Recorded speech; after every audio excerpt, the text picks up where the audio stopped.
lagi bersama kami di Forecast, yaitu Forensik Podcast, di mana kami akan berbincang-bincang seputaran ilmu forensik. Hari ini saya akan memperkenalkan diri sebagai host, yaitu Jason, dan kami kedatangan narasumber, yaitu Dr. Asam Petrus, MK Forensik, spesialis forensik. Untuk topik hari ini kita akan membicarakan tentang luka tembak.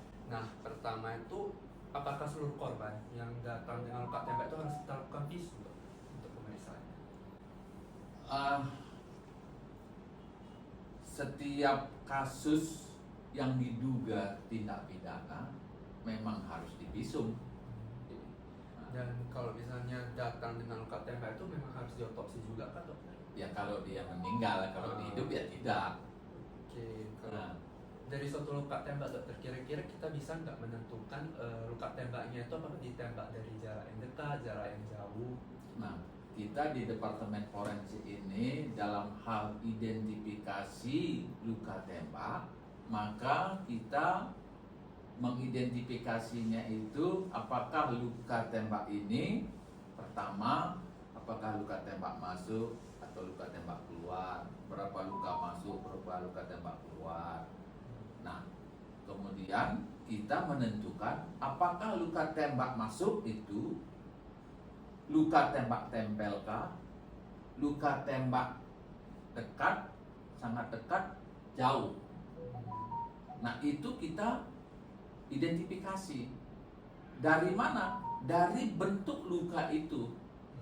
Dan itu perlu nanti dalam hal untuk uji balistik senjata yang digunakan. Berarti dari suatu luka tembak itu tadi ada dua luka secara umum, dokter, luka tembak masuk dan luka tembak keluar.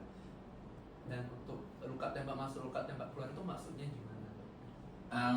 Luka tembak masuk kita identifikasi apakah memang betul itu luka tembak masuk. Baru nanti kita menentukan jarak tembaknya. Nah, kemudian luka tembak keluar, kalau memang dia keluar, kan bisa juga luka tembak masuk, tidak ada luka tembak keluar. Atau ada luka tembak masuk, ya ada juga luka tembak keluar. Berarti untuk menentukan jarak luka tembak itu dilihat dari luka tembak masuknya ya, dokter? Ya, dari luka tembak masuknya nanti kita tahu itu kira-kira dia itu luka tembaknya nempel, jadi senjata itu memang langsung di tubuh orang itu, atau sangat dekat, atau jarak jauh. Mungkin bisa dijelaskan lebih rinci, dokter, bagaimana membedakan dia luka tembak yang dekat, sangat dekat, jauh, seperti luka-luka apa saja yang bisa ditemukan, dokter? Ini yang saya bilang sebaiknya kita nanti di ruangan dengan menggunakan papan tulis supaya lebih paham. Oleh karena ketika kita mau mengidentifikasi luka tembak masuk itu, apakah itu tembak tempel, jarak sangat dekat dan jauh, itu berdasarkan ciri-ciri dari luka tembak masuk itu. Ciri-ciri yang kita lihat di situ adalah gambaran yang ditimbulkan dari benda-benda yang keluar dari senjata itu. Nah, keluar dari senjata itu, pertama yang keluar itu adalah anak peluru. Nah, anak peluru ini ketika menyentuh tubuh orang, maka akan menimbulkan beberapa hal. Pertama, luka yang berbentuk bulat. Yang kedua adalah adanya contusio ring. Karena luka tembak oleh senjata ini kan tidak termasuk luka tajam, tidak pula tumpul. Nah, itu tersendiri dia. Sehingga ketika peluru itu menyentuh tubuh itu akan menimbulkan juga memar di sekitar luka itu yang berbentuk ring, cincin. Nah, kemudian apa lagi? Adanya klaim lemak. Klaim lemak itu adalah minyak yang ada di tubuh peluru itu, yang dibawa, yang menempel di tubuh si korban ini. Nah, itu yang akan kita lihat pada biasanya jarak jauh. Nah, kalau misalnya yang kedua keluar dari peluru ini adalah bagian dari mesiu yang ikut juga keluar. Nah, mesiu ini akan menempel kalau orang itu dekat di dalam tubuh orang itu, akan menimbulkan yang namanya klaim tato. Nah, krem tato yang berwarna hitam. Kemudian di belakang dari mesin ini apa? Asap yang menempel pada jarak tembak dekat dalam bentuk klaim jelaga. Nah, dua-dua ini menimbulkan gambaran hitam dan mereka seringkali tumpang tindih pada jarak yang sangat dekat. Lalu bagaimana untuk membedakannya? Nah, kita biasanya mencoba mengusap atau menghapus dengan kain kasa yang basah. Kita hapus, kita lihat tetap warna hitam. Tapi yang kita lihat adalah di sini. Kalau dia hitam, itu ada jelaga dan tato. Tapi kalau dia tidak ada hitam, itu tato. Nah, kemudian apalagi di belakang asap, itu ada api. Nah, api ini ketika menyentuh tubuh menimbulkan luka bakar. Nah, itu yang sudah sangat dekat. Dan kalau nempel itu bekas dari laras senjata itu yang berbentuk luka lecet di sekitar luka itu. Nah, jadi kalau nanti itu luka tembak tempel, khasnya itu adalah jejas laras di sekitar luka. Dan kalau misalnya itu luka tempel di kepala atau daerah yang memang keras tulang, maka lukanya itu pun seperti bintang. Tapi kalau misalnya di daerah yang berotot, ya tentu tidak. Hanya yang kita lihat adalah luka lecet bekas laras tadi. Nah, kalau yang sangat dekat, nah maka itu akan ada mungkin luka bakar atau luka atau klaim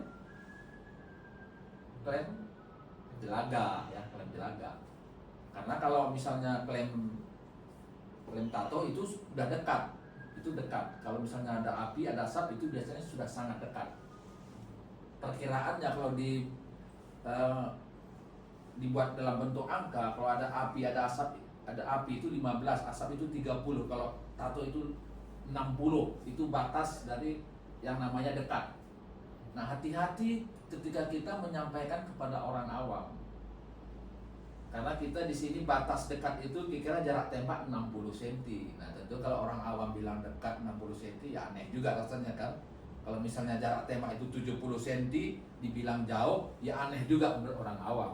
Kalau jauh itu misalnya, wow, di Brastagi sana itu jauh. Nah, itu harus hati-hati kita ketika kita menjelaskan itu kepada masyarakat awam. Berarti masing-masing dari luka itu merepresentasikan jarak Iya. dari tembakannya itu Iya, sendiri. dan itu tidak bisa dimodifikasi. Nah, ada cara yang lain, misalnya apa? Menembak dengan cara menghalangi dengan sesuatu benda, misalnya bantal atau pakaian. Nah, makanya itu juga sering terjadi. Ketika orang ditembak dengan pakaian tembus ke badannya, maka di badan itu tidak akan menimbulkan gambaran yang sebagaimana aslinya yang disebut tadi. Maka di mana kita cek? Di pakaiannya. Nah, makanya selalu saya tekankan pada mahasiswa ketika luka tembak ini terjadi, cari pakaiannya. Cari pakaiannya. Karena di sana mungkin akan menempel material yang kita cari tadi. Nah, seperti itu. Kan sekarang juga bisa, misalnya seseorang membunuh, kemudian dibuat seolah-olah pasien itu sendiri yang membunuh diri, dokter. Nah, bagaimana kita bisa tahu bahwa pasien itu memang bunuh diri atau dia dibunuh oleh orang berdasarkan luka tembak? Nah, kan kita sudah pelajari bagaimana kondisi orang yang bunuh diri. Maka akan terjadi yang namanya cadaveric spasm.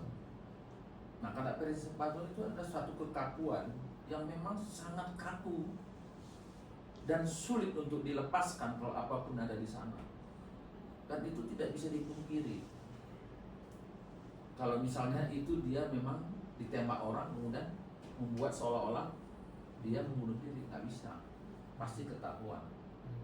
Dari cadaveric spasm Itu satu dari segi cadaveric spasm. Kedua, luka tembaknya di mana?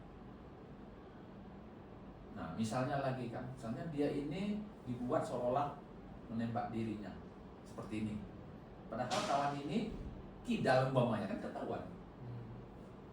Nah, karena ada satu cara dalam hal orang membunuh diri ini, kalau misalnya dia katakanlah kalau luka tembak, ya kan nggak mungkin nembak begini, susah kali ya kan. Pasti nembaknya beginilah. Nah, gitu. Kemudian ya tentu daerah-daerah yang terjangkau. Ya kan nggak mungkin lah orang menembak, dia mau menembak bokongnya atau punggungnya dengan cara meletakkan, susah kali lah, nggak akan jadi itu. Artinya daerah yang terjangkau, dan kalau memang itu bukan daerah yang terjangkau, kemungkinan memang itu suatu pembunuhan. Kita bisa membedakan lah apakah suatu kasus pembunuhan, bunuh diri atau insiden. Berarti membedakannya itu sendiri dari sikapnya ya dokter ya, terutama dari kadar spasmnya. Itu kemudian di mana lukanya itu. Kemudian dokter, dari luka tembak itu apakah bisa kita tahu bahwa senjata yang digunakan itu senjata apa? Tipe Nah, yang gimana? makanya tugas kita dalam hal mengambil barang bukti. Kalau misalnya luka tembak itu luka tembak masuk, tidak keluar, tentu kan peluru itu ada di dalam tubuh korban ini. Nah, kita mengambil anak peluru itu dan kita catat.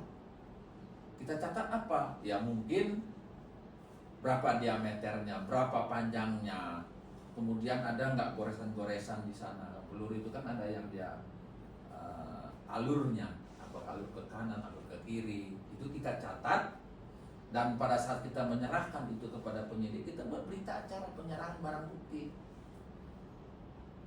Nah, senjata ini, anak peluru ini itu mengarah kepada senjatanya, sama seperti sperma, itu mengarah kepada tersangkanya.